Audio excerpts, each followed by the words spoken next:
Harvest time na ulit ng ating mga gulay. Nag-harvest ho kami ng siling panigang, bell pepper, saka kamatis. Sinabay na ho namin sa pitas ng talong. At dahil madami na rin hong hinog na kamatis, ayan, magluluto ho ako ng menudo sa kamatis. Di na ho ako maglalagay ng tomato sauce, lahat ay kamatis na lang. Para mas masarap yung ating menudo.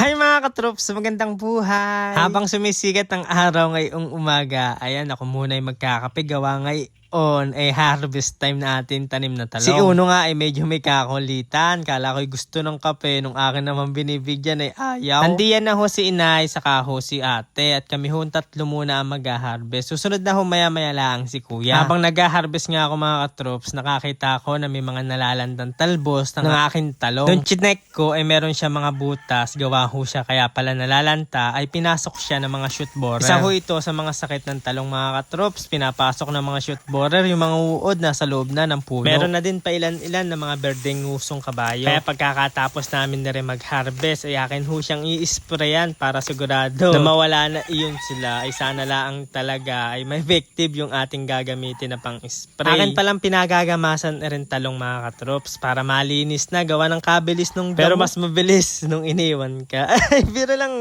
Kaya sa mga susunod na araw at linggo, malilinis na rin ating talong. Susunod naman ay didiligan naman natin yan. Papatubigan kasi kailangan ng talong ay sawa sa tubig. Yang pala mga reject mga katroops ay amin na ho siyang iniiwan diyan. Para kukunti na ho yung aming mapipilian. Meron pa din naman napapasamang reject diyan. Yung may mga butas or uod sa loob. Kaya habang muna kami namimitas, magtutumpok muna kami ng pailan at pag madami na, saka namin siya pipilian ng mga reject. Hiwalay ang reject sa primera at saka ho segunda. Bukod diyan sa talong ay ako din mag-harvest ng sili, siling panigang, siling ilabyo, saka ho bell pepper, saka kamatis na akin yung iniisip ko anong yung akin lulutuin. Kung minanok o kaya ho menudo. Gawa ng madami akong kamatis na nakita ngayon na mapupula na. Bahala na mamaya kung ano yung aking maluluto. Kung minanok o menudo. Akin na din palang ina-harvest yung bell pepper mga katroops. Kinukuha ko na yung medyo may mga mapupula at mapula na para maibenta na din at maging pera na mamaya. Parang kasarap magkaldereta pag ganyan no mga katroops. Hayaan nyo sa susunod na araw ay magkakalderetang baka tayo. Ito na yung aking mga napipitas at yan pa yung aking pipitasin. Madami-dami pa rin. Isasama na natin at isasabay sa pagbebenta ng talong. Kasarap talaga mag-harvest lalo na hot yung sarili mong tanim. Yung pinagpaguda mo pag ikinag-harvest na ay mawawala. Lalo na't magaganda yung iyong mga bunga. Sana makaisang bundle tayo nitong bell pepper o 10 kilogram. Para mabilis ibenta at isang bundle. Ito na pala yung aking napitas lahat. Tingin ko diyan ay hindi aabot sa 10 kilo. Kaya titignan natin mamaya kung hindi talaga aabot at kukuha tayo doon mamaya. Ito na din pala yung mga napitas nila inay na talong. Pipilian natin yan mamaya pagkatapos natin mag-harvest. Sunod ko naman na i-harvest mga katroops yan hong kamatis. Yung mga mapupula na mga katroops, yung hinog na hinog, eh, hindi ko na yun ibebenta. Yun lang hong medyo may kaunting dilaw ang ating mabebenta. Dahil hindi na mabibili sa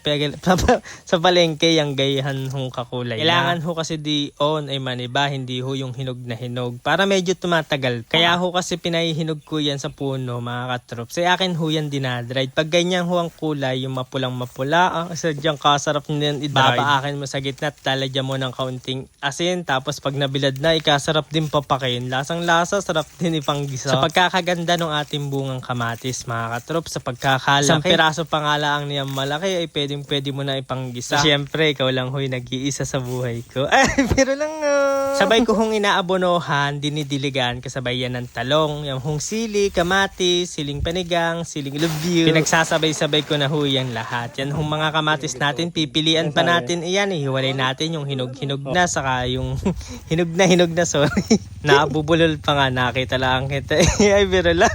Okay na sa bell pepper, saka sa kamatis. Susunod naman natin itong siling panigang para paniguradong buhay mo ay sasaya pag ikay ho'y naging akin. Di yan ho sa pag-harvest ng siling panigang mga katroops. Ay akin na lang ho yan hinahatak. Kung makikita nyo ho yung pa-umbrella, yung patusok, yung parang pa-J na hatang doon ko siya hinahatak para mas mabilis siyang mapitas. Sa susunod ay gagawa tayo ng dynamite. Gawa ho diyan sa siling panigang. Sarap din ho kasing i-dynamite mga katroops. Sarap din ho yan i-ulam or i-merienda. Bahala ka na kung anong gusto mo. Siyempre mas masarap pa sa tanghalian mo kakainin para taob na naman ang iyong kardero. Ayan sa kamatis pinipilian ko na. Dahil madami na hong hinog na hinog ang naisip kong iluto ngayon mga katroops ay menudo. Di na ako maglalagay ng tomato sauce dahil madami naman akong kamatis. Para makatupid na din tayo, yan lang ho yung ating nalagay. Ayan nga si Itay, pinipili ho yung ating siling panigang. Tinatanggal niya yung mga pula na. Di kasi pwedeng mapapasama yan dahil reject na yun. Sa pagbebenta natin, mare-reject lang sa pagbabandal naman yung siling panigang, ay lagay lang kami nilagay sa plastic. Hindi na ho namin iyan iniiral dahil mahirap gawa ng maliliit. Pag naman iniral pa yan sa pagkakatsaga na, ay magugulo din naman. Gayaan din ho sa siling bell pepper. Siling parang kampana ang hugis. Sabi ko nga't hindi talaga aabot siya na isang bundle. Kinulang pa na 1 kilo pero okay na yan. Babebenta na din natin yan kahit kulang na 1 kilo sa isang bundle. 9 na kilo na lang ang sasabihin ko. Ayan na nga pala si Kuya, iniimpisahan na ho niyang pilian ng mga reject, primera at segunda. Bagong bunot pa nga yan, partida pa iyon. Pagkakadami ng ngipin ng binunot, 15 piraso, ayan o, ay taga-bundle na lang. Awal kasi magbuhat. Pero parang 2 to 3 days na yata siya nabunutan, kaya hilom na yung kanyang binunot. Nung napilian, si Inay naman ho ay magbabundle na. Umunti yung napitas natin mga katrops, gawa ho ng mga shoot borer. Inatake yung ating mga talong, kaya nagkaroon tayo na madaming reject. Isang bundle na segunda at 5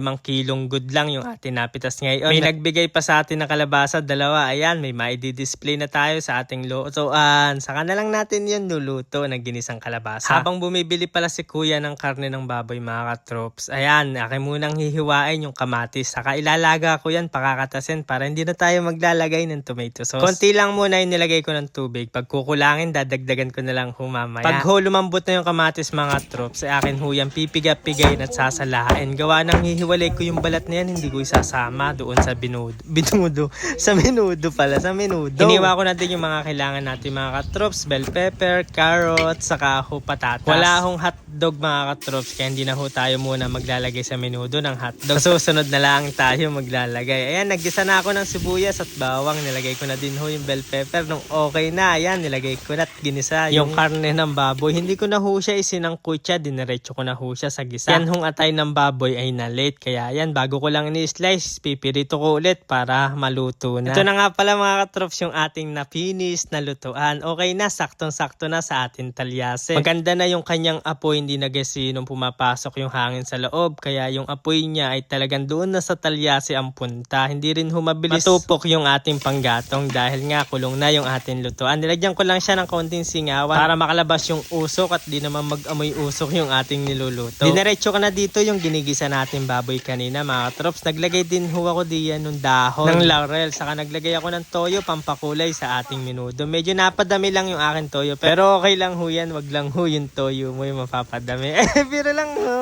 Nilagay ko na din at sinunod yung ating pinalambot kaninang kamatis. Tinanggal ko lang hot sinala yung kanyang mga balat. Dahil hindi ko naman siya sinangkutsa, isinunod ko na din hot piniga yung kalamansi. Lumalambot na yung karne ng baboy mga katrops, ay sinunod ko nang ilagay yung ating pinirito kaninang karot sa kaho patatas. Isusunod ko na din diyan yung atay ng baboy. Naglagay din ho ako ng isang rino. Nagtira lang ako ng kaunti pampalaman sa tinapay sa monay mamaya. Gusto kong luto diyan sa menudo mga katrops, yung medyo paiga. Kapag kakasarap niyon, ilalabay mo diyan sa kanin o sa kabahaw. Oo, sadya naman talaga mapapadami na naman ng iyong pananghalian yan. Kaya naluto na yung ating menudo. Kaya tara, kain ho tayo mga katrops. Ang ulam ho natin ngayon ay menudo. Di na ho ako naglagay ng tomato sauce. Madaming kamatis na lang ho yung akin nilagay. At yan na yung menudo na kinalabasan sa kamatis mga katrops. Sa lasa naman niya mga katrops, lasa menudo pa din naman. Mas masarap nga la ang gawa ng fresh yung ating tomato. Kaya maraming salamat ho sa inyo mga katrops. Love, love!